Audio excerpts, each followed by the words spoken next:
Hej, jeg hedder Ruben. Jeg er københavner-genser. Har boet her i en 10 år. Allerførst, husk at komme til paneldebat den 14. maj kl. 17 i Sognegården om vores fremtid herude i lokalsamfundet.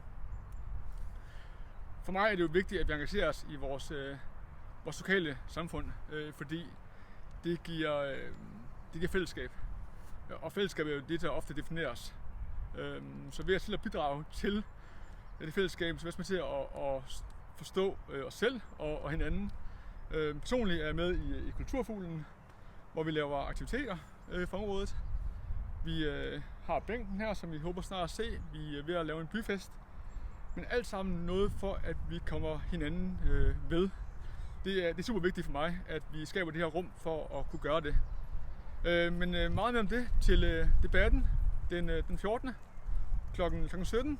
Der er tapas. Endnu en god grund til at komme, udover selvfølgelig at deltage i debatten.